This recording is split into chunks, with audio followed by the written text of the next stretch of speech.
let's say we want to find how strongly these two variables are related. Well, in a qualitative sense, you can make a scatter plot of that.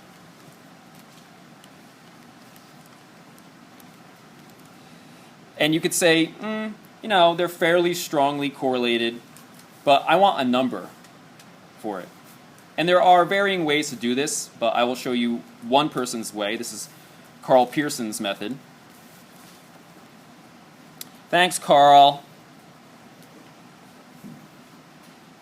And the full name of his statistic is the PPMCC.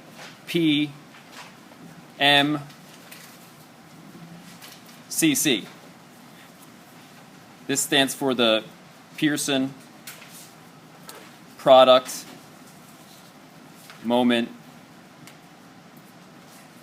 Correlation Coefficient. The book is just going to refer to it as correlation. So when the textbook says find the correlation, they are implying the Pearson product moment correlation coefficient, which is the most widely used statistic for correlation in the world. Doesn't mean it's the best. Maybe you'll come up with something better. It is symbolized by lowercase r.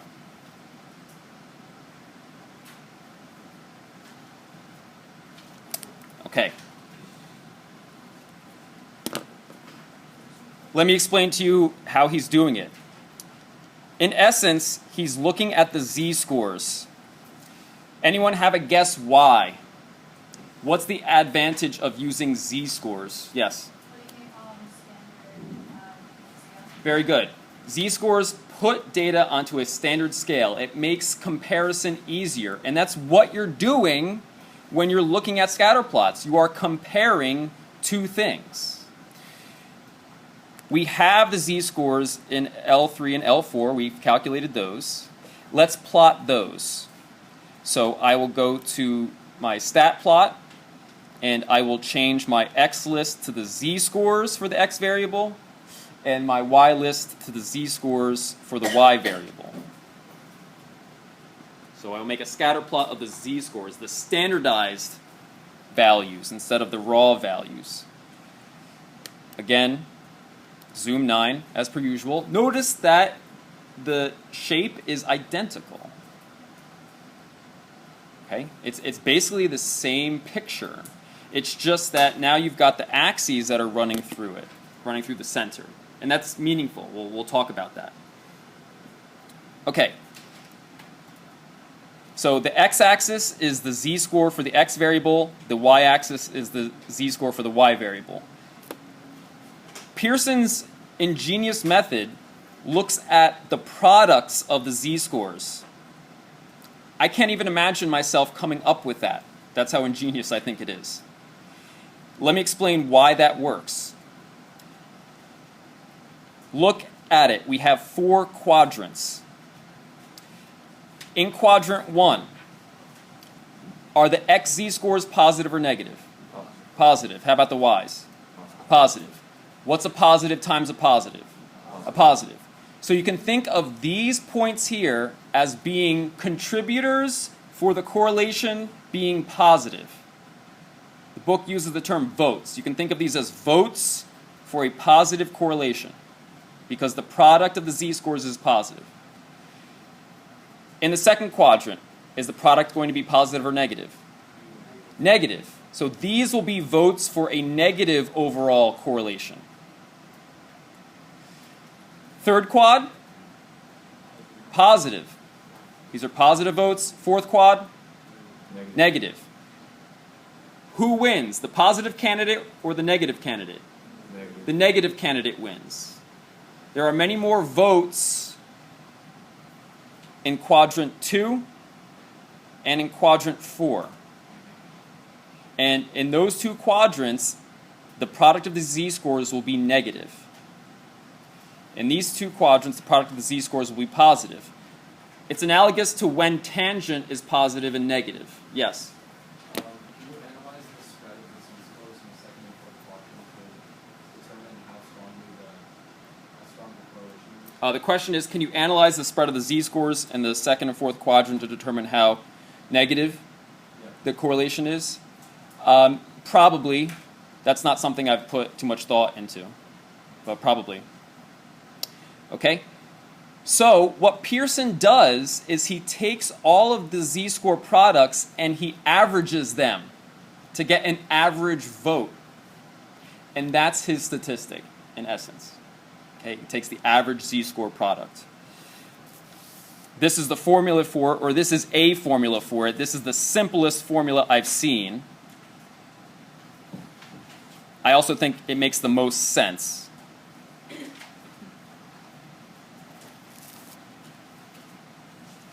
You can think of this as an average z-score product.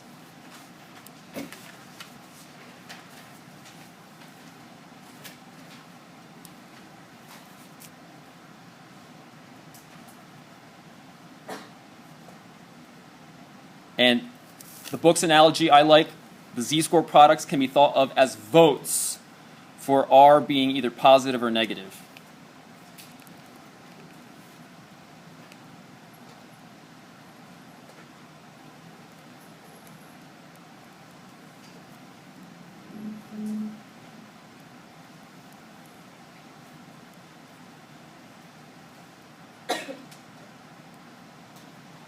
I will just say R for correlation coefficient or correlation. So let's finish the worksheet. They want us to find... Yes.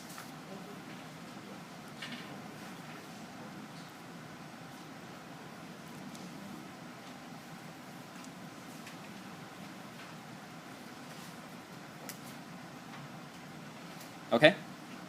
This will be up on YouTube, by the way. We found the product of the z-scores for the Corvette. It's negative 1.06. So the vet is going to be voting for R to be negative. Please think of this last column as votes. Now let's get the Saturn's product. I like to be as lazy as possible. So in L5, I'll do L3 times L4. Those are the z-score products. And let's scroll down to the Saturn, 2420 and 27. So its z-score product is negative 3.25. That is a major vote for R being negative.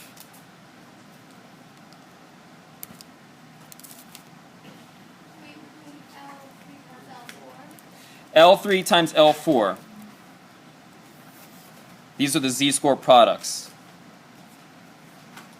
And hopefully we got the same number for the vet. That was 3295.17, and its z-score product is negative 1.06. Okay. Now, look at the back. As I said, Pearson comes up with an average product. And you know how to find averages, you add. I think you know how to find the sum by now using one var stats. Stat, calc, 1. Your products are in L5, or mine are at least. I'm not using a frequency list. And then I will calculate. So the sum of the products is negative 11.42 approximately.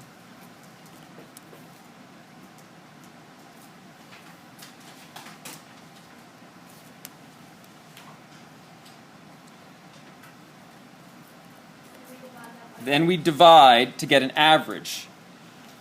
At this stage of your statistics career, I wouldn't worry too much about the fact that you don't divide by 15, you divide by 14. It's similar to standard deviation. It took me years to understand that. And if you want to have a conversation about it, I would be happy to, just not in class. Okay? So you take the sum and you divide it by 1 less than the sample size, like you do with sample standard deviation. And this, my friends, is the most frequently used measure of correlation in the world, what you just calculated.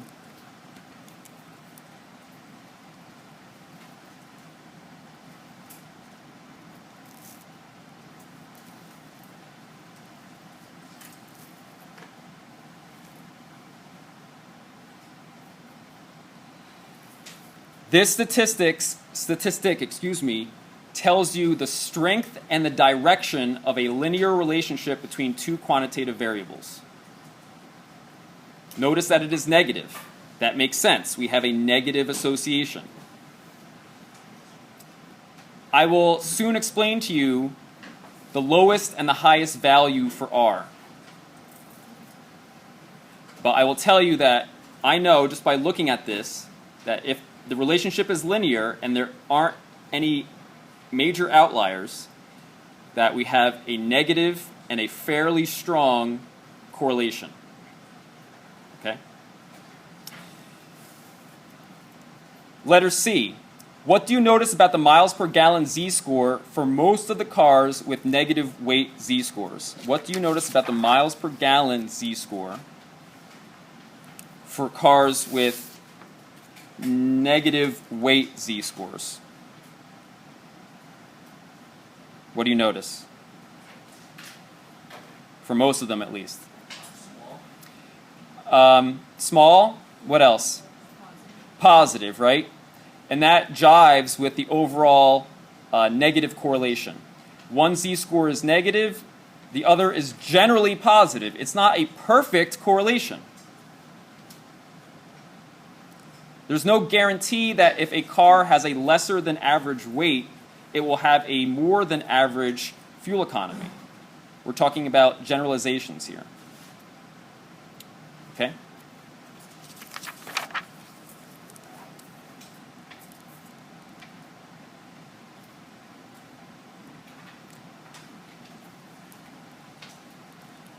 They are generally positive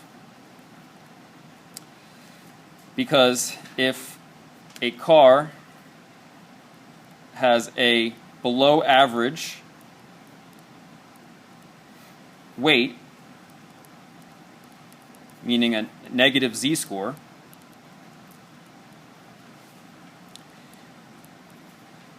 we expect it will have an above average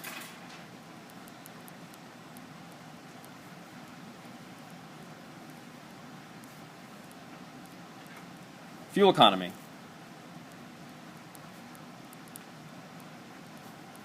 Which would be a positive z-score. Okay?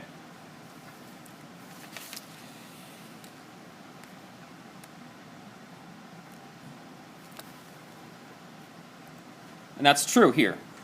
If you have a negative weight, you tend to have a positive fuel economy. There are some deviations from that. These two cars here, let's investigate them. This car here has a z-score for x of negative 0.1 and a z-score for y of negative 0.6. Can you find that in the list? Can you help me out? Which car has a z-score for weight of negative 0.1 and a z-score for a fuel economy of negative 0.6? The BMW Z3. Okay, so this bucks the trend. This car is slightly below average in weight, so we would expect it to be above average in fuel economy, but it's not. It gets worse fuel economy than we would expect. Does that make sense? Okay. Let's take a look at this one here. I think that's another interesting point.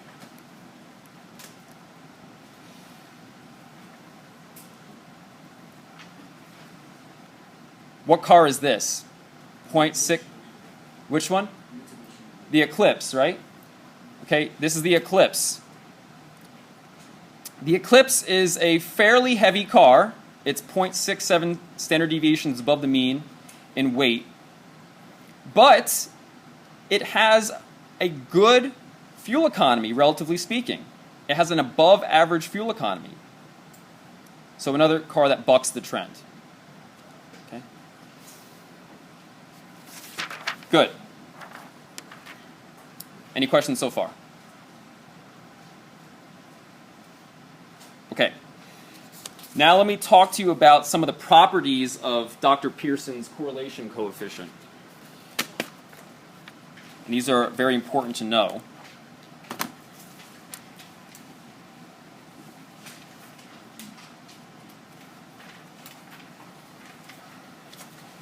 Again, the book will simply use the word correlation when they are referring to R.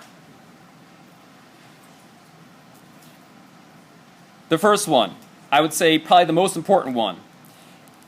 It ranges from -1 to +1.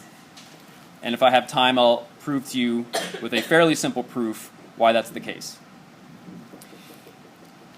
+1 means a perfect,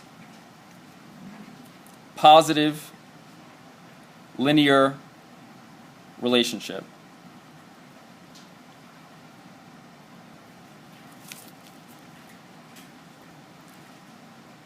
Like that. And hopefully you can infer that -1 would be a perfect negative linear relationship.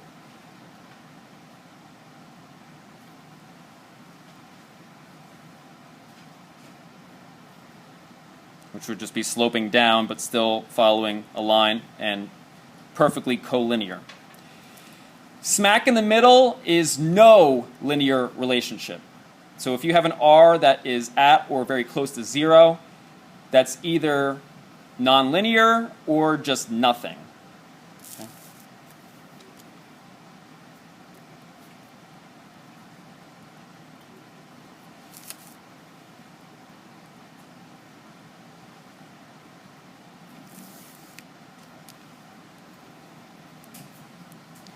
So complete scatter is one option there.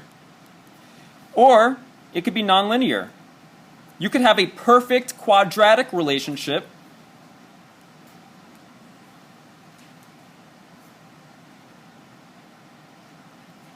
and Pearson's statistic is 0.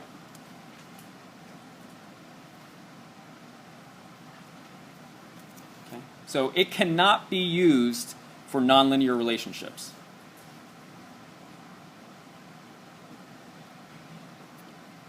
In fact, when we use the word correlation, we will reserve it for linear relationships.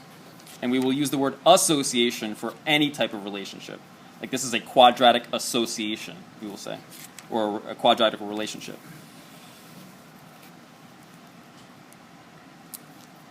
Next, because it uses z-scores, and z-scores are unitless, R is unitless.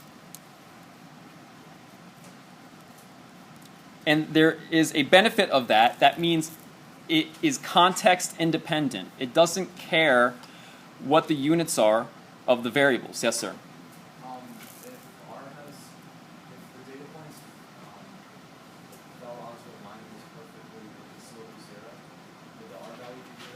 Excellent question. The question is, if the points followed a perfect horizontal line,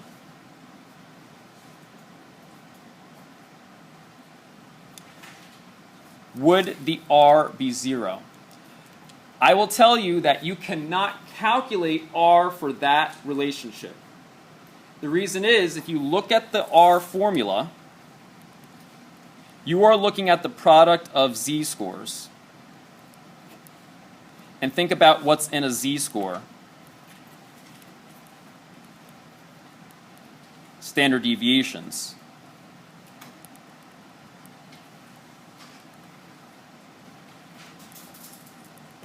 And Anthony, what's the y standard deviation here?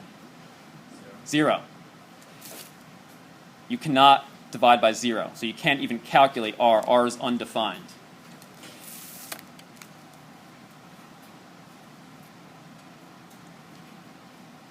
But if you were to ask me, is there a relationship here? I would say no. And the reason for my answer is, it doesn't matter what the x variable value is. Y doesn't change. It's not dependent on. Y is always a constant. It's independent of x. So there's no correlation. No correlation.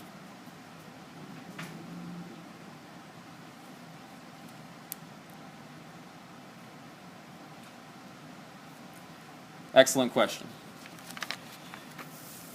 Yes?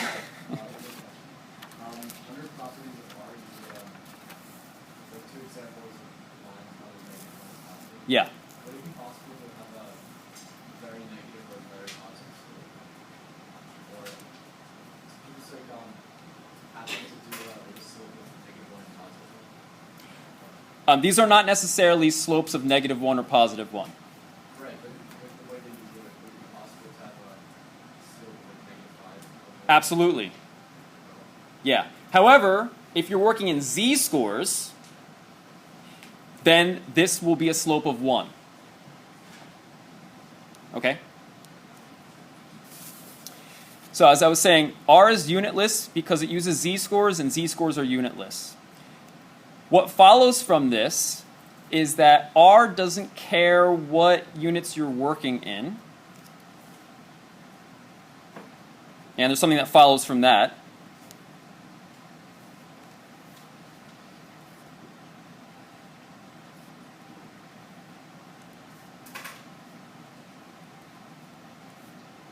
What follows from that is that R is unaffected by changes in units or scale.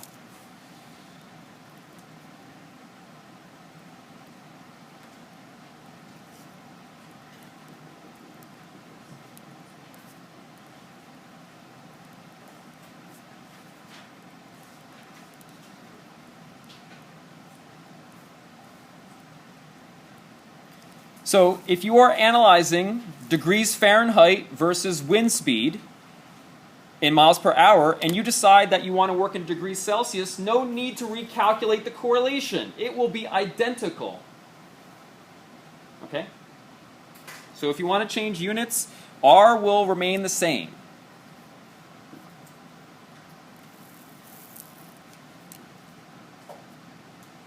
It's also unaffected by shifts, by the way. You want to add 100 to all the values in a data set? Fine. It's still the same correlation.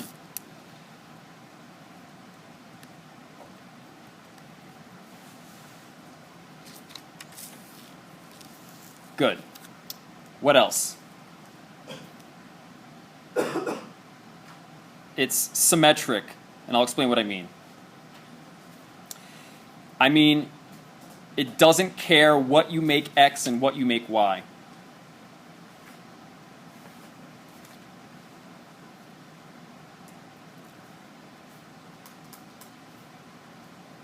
And you can prove that to yourself. You want to swap variables? Fine, no problem. No need to recalculate R. It will be the same.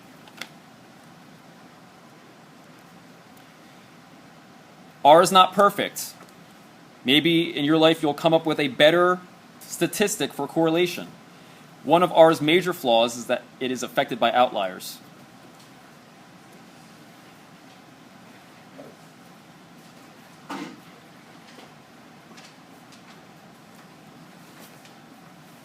Thank you.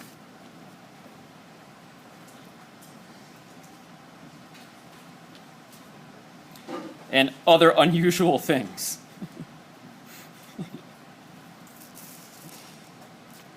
And you'll see later what those unusual things are. This means that R can be misleading.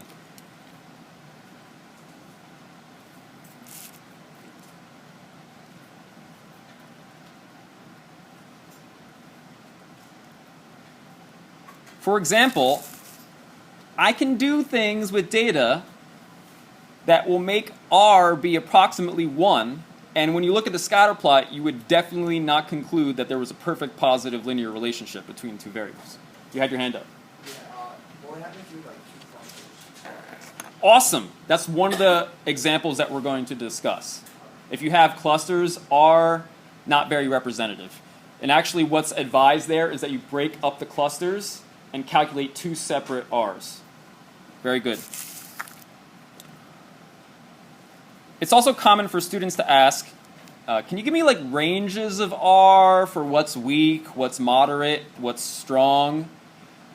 Well, technically I can't, because there is no objective range. But I'll give you something to work with, okay?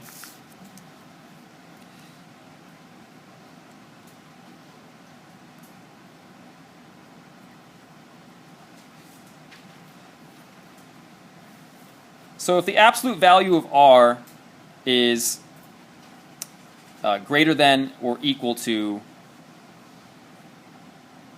0.95, I would say that's very strong. Remember, linear.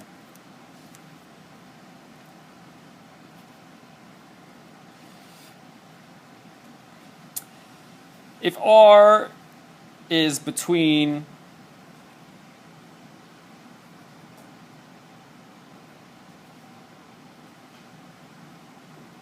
let's say 0.85 and 0.95,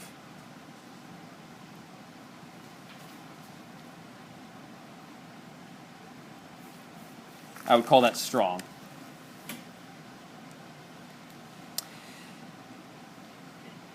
If r was between, let's say,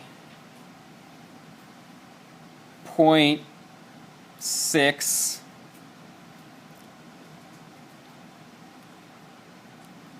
and 0.85, I would say that's moderate. And hopefully you know what a scatter plot would look like for that. Okay, maybe something like that. Whereas this one, it's more tightly packed around a line. And then this one would be very close to a perfect line, but definitely still some deviation there.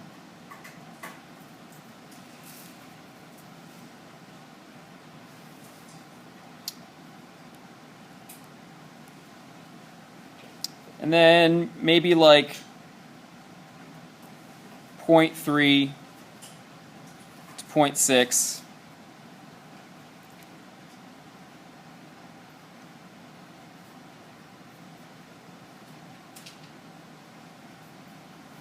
Weak to moderate, or pretty weak.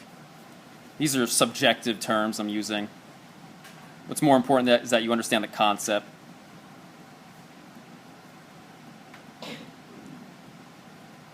Okay, so more scatter there.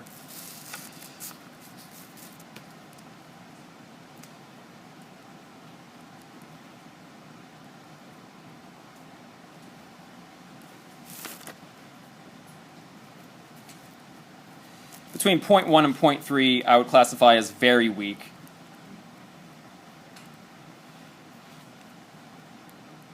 And then if you're under 0.1, that's virtually none. Just a ton of scatter, maybe like the slightest hint of a direction. Okay. Good. Any questions on the properties of R?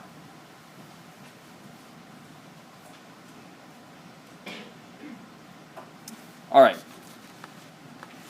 So let me explain to you why R cannot get bigger than 1, and that will hopefully help you understand why positive 1 is representing a perfect positive linear relationship. So this is my favorite formula for R because it's the most compact and it also, I think, is the most meaningful.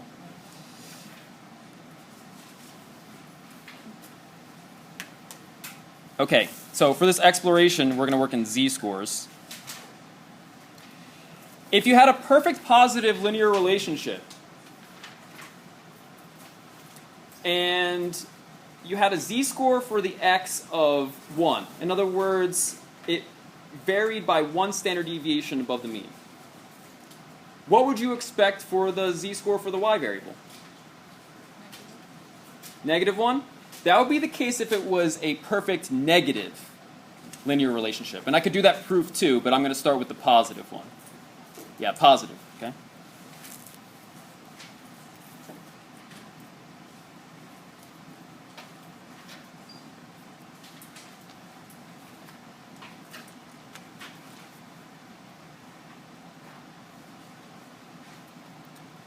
Hopefully it makes sense to you that if you were to do a z-score version scatter plot of a perfect positive linear relationship, it would look like that. Okay?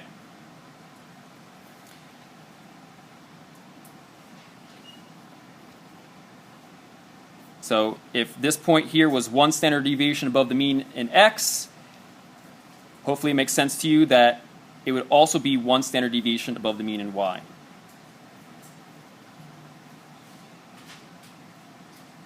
So we can generalize these points as being zx, comma zy, or zx, comma what? If it's perfect. Zx, very good. Okay, that's going to matter, that the z-scores are identical. You can think of correlation as covariance. How closely are the variables co-varying or varying simultaneously?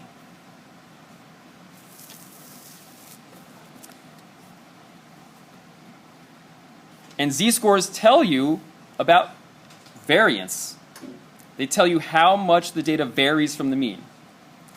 Well, if it's perfect positive, then your z-scores are equivalent. What's the number times itself? Yep, the square of that number.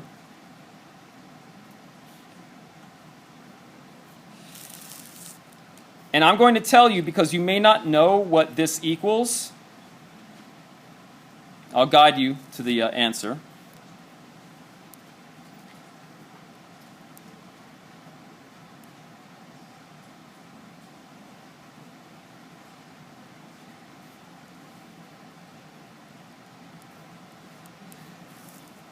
What is the only algebraic justification for this step?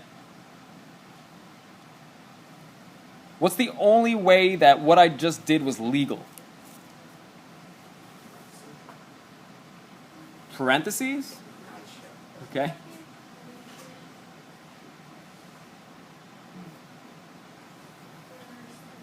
Oh, I really like that. We're going to use that later. Hold on to that thought. Nice.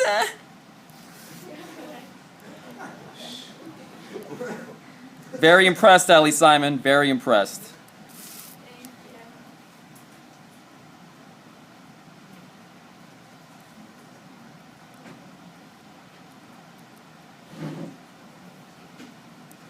One day I said this class did not impress me. That has changed. I still have this question, though. How can I go from here to here? Okay. Yeah, okay, but let's say I'm not doing that. So that's a fair comment, but let's say I'm not doing that. Dylan? If the average deviation is 0, Yes! does that make up for the parenthesis comma?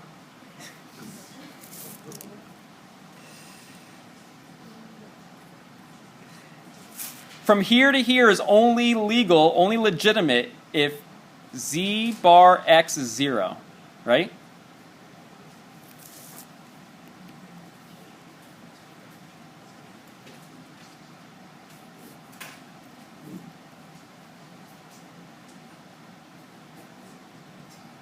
Sweet.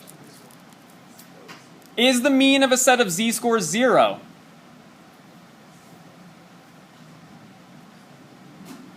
If you average z-scores, is it 0?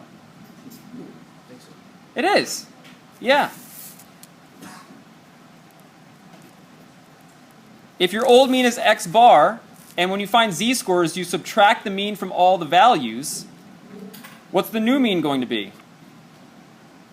What happens when you shift data? What happens to the mean? It does not. It shifts by that value. So if you're subtracting the mean from everything, then the new mean is going to be 0. So the mean for a set of z-scores is 0. And you can prove that empirically and also theoretically. Great. Ali had an awesome comment before. She said this looks like variance. Awesome. This is the variance of a set of z-scores.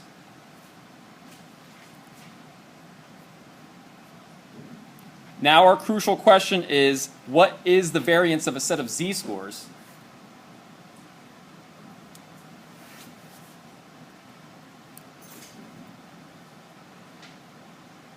You'll get it. So let's say you had a standard deviation of Sx before. When you find z-scores, don't you divide by standard deviation? Yeah.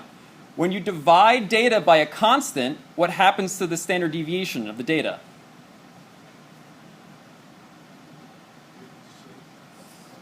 It gets divided also by that constant. So if you're dividing all your data by Sx, your new standard deviation is Sx over Sx, which is 1. What's the square of 1? 1.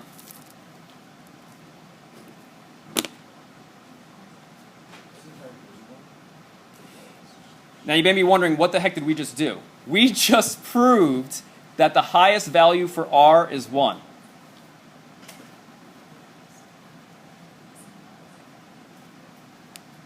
And you can do a similar thing for the opposite side for -1.